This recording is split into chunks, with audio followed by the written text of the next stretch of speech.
Assalamualaikum warahmatullahi wabarakatuh. Perkenalkan, saya Fawaidul Asna dengan NIM J1A019036 dari ITP Genap 2019. Di sini saya akan menyampaikan kasus yang memerlukan penyelesaian dengan metode riset operasi. Sebelumnya, saya ucapkan terima kasih kepada dosen pengampu mata kuliah riset operasi, yaitu Ibu Asih Priyati, STPMSC, karena meluangkan waktu untuk menyaksikan video saya. Oke, sebelum membahas kasus yang memerlukan metode riset operasi, saya akan menjelaskan sedikit tentang riset operasi. Apa sih sebenarnya riset operasi itu? Jadi riset operasi itu berasal dari dua kata, yaitu operation dan research. Operation itu dapat didefinisikan sebagai tindakan-tindakan yang diterapkan pada beberapa masalah atau hipotesa, sedangkan research adalah suatu proses yang terorganisasi dalam mencari kebenaran akan masalah atau hipotesa yang tadi.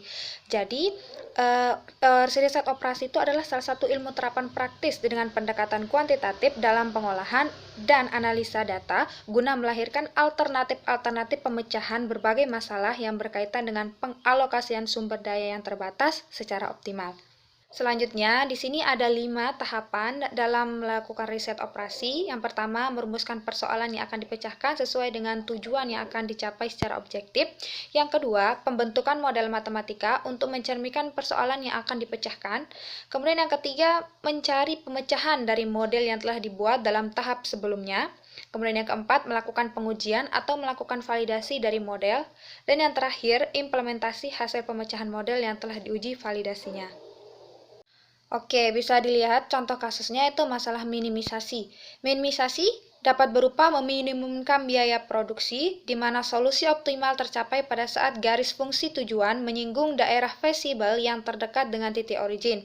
Contohnya, perusahaan makanan Royal merencanakan untuk membuat dua jenis makanan, yaitu Royal Bee dan Royal Jelly. Kedua jenis makanan tersebut mengandung vitamin dan protein.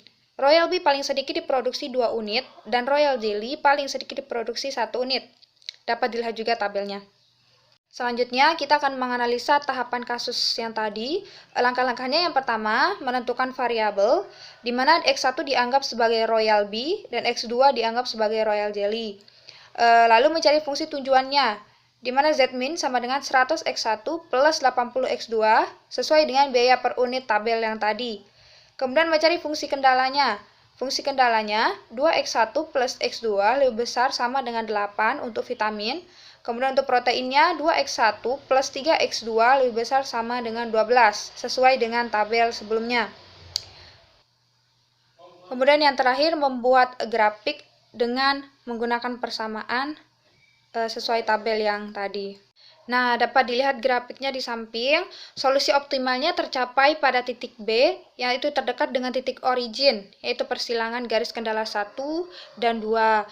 Kemudian, bisa dieliminasi antara 2x1 plus x2 sama dengan 8, dan 2x1 plus 3x2 sama dengan 12. Kemudian dieliminasi untuk menemukan nilai x2.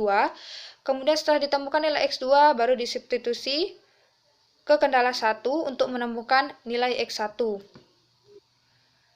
Kemudian setelah ditemukan nilai X1 dan X2, lalu dimasukkan ke rumus Zmin yang tadi, yaitu 100X1 plus 80X2 sama dengan 100 dikali 3 plus 80 dikali 2 sama dengan 460.